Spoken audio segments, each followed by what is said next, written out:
El test de la persona bajo la lluvia. Es una técnica complementaria del dibujo de la figura humana. ¿Qué queremos decir con esto?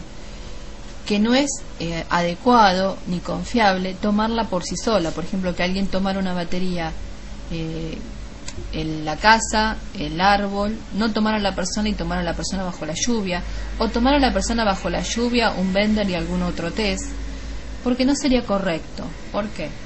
Porque la persona bajo la lluvia sirve para evaluar proceso defensivo. Es un test o técnica que nace de la experiencia clínica. La cita origen de este test está en el libro de Hammer de técnicas proyectivas gráficas.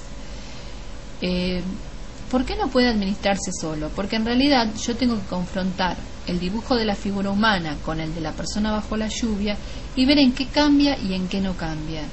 Yo puedo ver, por ejemplo, un protocolo bajo la lluvia aparentemente bien y un dibujo de la figura humana no tan bien. Puedo ver también, a lo mejor, que en la persona bajo la lluvia usa sexo femenino, pero sin embargo en el de la persona usa sexo masculino.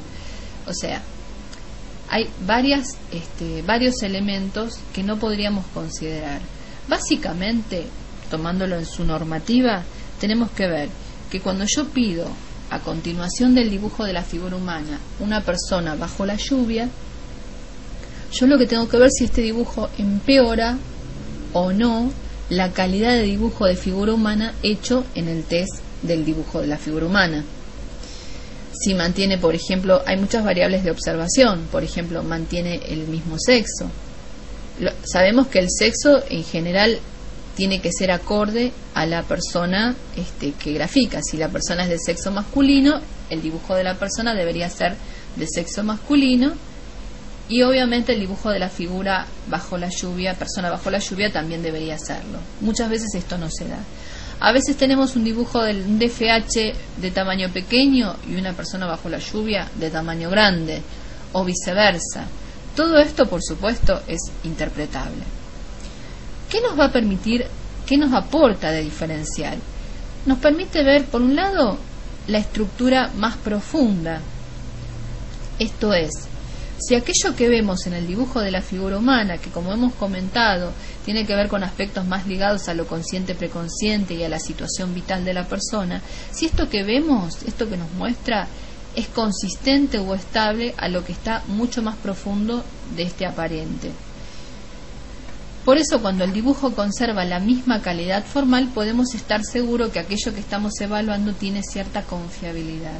Pero ¿qué pasa, por ejemplo, cuando el dibujo de la figura humana se desorganiza o se descompensa? Solamente esto lo vamos a ver en casos graves, en casos de estructuras psicóticas, estructuras border, o como un indicio de posible descompensación de la personalidad, o en organicidades, o en sujetos psicóticos, a veces cuando están en prebrote. Esto es lo importante, nos permite ver mecanismos de defensa de la personalidad. Bien, ¿cuáles son la secuencia esperable? La secuencia esperable de graficación sería la siguiente: la figura humana, respetando la secuencia esperable para el DFH, cabeza, tronco, brazos, manos, piernas, pies. Luego, el paraguas y finalmente la lluvia y el piso. Si arranca, por ejemplo, por el paraguas, he visto un caso en donde arranca por el paraguas, después hace la mano y después empieza a hacer la figura humana, sería una secuencia no esperable o con algún grado de desadaptación, o arrancar primero por el piso. Cada uno de estos contenidos, los contenidos diferenciales que va a agregar la persona bajo la lluvia, va a ser justamente la lluvia y el paraguas, que puede o no puede estar presente. El paraguas vehiculizaría la capacidad defensiva, el estilo defensivo. Por eso, más allá de que se ponga o no se ponga paraguas, pensemos que también se difundió mucho a través de un libro de la persona bajo la lluvia el hecho de que si no tiene paraguas no tiene defensa. Y no es tan así. O sea, por un lado, porque siempre tenemos que tener presente toda la batería, y si realmente alguien tiene déficits en el proceso en su capacidad defensiva, el test donde lo vamos a ver con bastante rapidez es en el cuestionario desiderativo, pero también en cada una de las técnicas que vamos administrando vamos a tener indicios de eso. Si la persona hace paraguas, pero por ejemplo el resto de la batería hace aguas en este punto, no es un signo de confiabilidad defensiva que haya hecho paraguas. A la vez, si no hizo paraguas, pero el resto de la batería tiene cierta estabilidad y cierta positividad en cuanto a equilibrio en la personalidad, podemos tomarlo a veces como un índice de rebeldía, que suele aparecer mucho en los adolescentes o en los adultos inmaduros, como argumentando, bueno, yo me mojo, me encanta mojarme bajo la lluvia, caminar bajo el agua, etcétera. Son defensas maníacas frente a una situación problema. Pero no por ello va a implicar menos defensa. Podría implicar menos defensa si además la figura humana apareciera con algún signo de deterioro, patología del trazo, alguna asimetría o alguna desproporción importante o algún rasgo bizarro.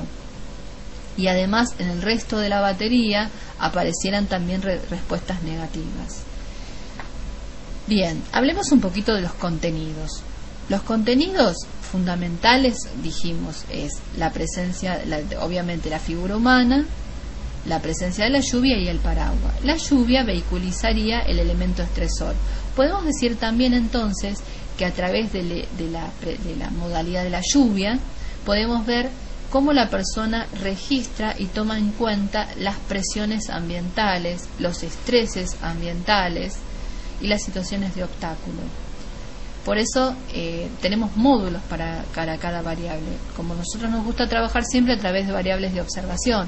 Cuando evaluamos el tamaño, evaluamos no solamente si está presente o ausente, sino si ese paraguas cubre la figura. Como en el caso del ejemplo vemos que es un paraguas grande que cubre la figura, que está orientado o inclinado hacia el lado izquierdo, que está un poco alejado del cuerpo. El paraguas tiene un estilo normal, medio curváceo, el mango es bidimensional y es sujetado por la mano de la persona. Ahora bien, la persona está dibujada de perfil, por lo tanto esto implica que hay cierta evasión o cierta diplomacia en el afrontamiento de las situaciones conflictivas. La persona suele refugiarse en la experiencia, en el pasado, o adopta mecanismos más dependientes en la forma de resolución. La lluvia debería estar como variables de observación presente en toda la hoja, aunque no quiere decir que tenga que llenar toda la hoja de trazos, pero sí debe llegar hasta el piso y debe cubrir todas las zonas. A veces van a ver en algunos casos que hay lluvias localizadas, lluvias a izquierda, lluvias a derecha, lluvias por sobre la cabeza o por sobre el paraguas. Y después lo que tenemos que realizar por último es si existen elementos accesorios, como por ejemplo pilotos, botas. A veces la magnitud de la lluvia aparece por el agregado de charcos o también la presencia de rayos, nubes, que tampoco deberían estar presentes. Todo agregado podríamos decirlo como el contenido emocional, que brinda la dramática interna con que la persona percibe las situaciones de presión.